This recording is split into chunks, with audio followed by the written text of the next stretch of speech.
Hey guys, welcome to my channel, and today I am going to show you the Linq query and how can we use the take method and skip method in Linq query.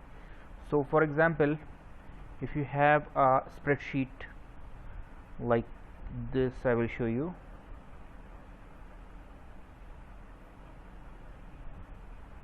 If you have a data like this, or this is just a few records, and you will get the data like this, thousands of records here, and you want the data from like 3 rows or 4 rows, or you want to skip the 3 rows and want the other data, like other rest of the data in other sheet. So here it's a very useful command, that is very useful query we can fire to get this type of result. So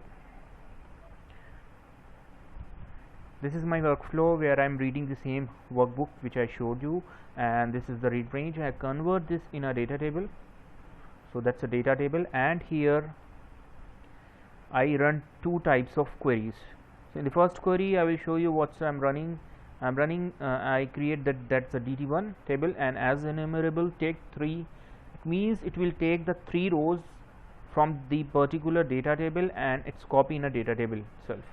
And here I am doing the skip method. I am using skip method. I am skipping the first 3 rows, and then other rest of the data will be copied in a data table. So I will show you the result, and I also write this data in a different spreadsheet, like sheet 4 and sheet 5, same workbook. So I will run this query and you will get the result. So let me close this one, otherwise it will show the error.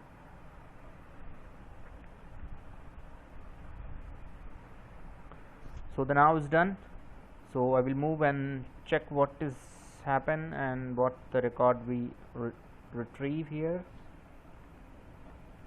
So as simple, we get a 4 sheet. In the 4 sheet we get the 3 rows. So as our reference sheet is 1, so that is the 3 records, this one, and we get the same 3 rows. So here I am using the take method, that is a take function here.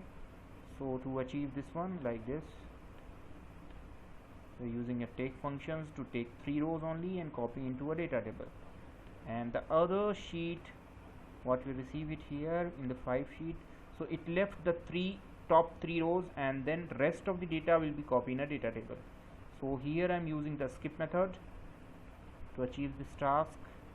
So what is this one? You will check it, this one, the skip method, data table, and this one. So I will copy this query in a description box. You can copy and you can use this query in your upcoming projects. And if you have any kind of problems related of these queries, feel free to contact me. I will definitely help you out. And thank you so much for watching, guys. Please subscribe my channel, and thank you so much. Take care. Bye bye.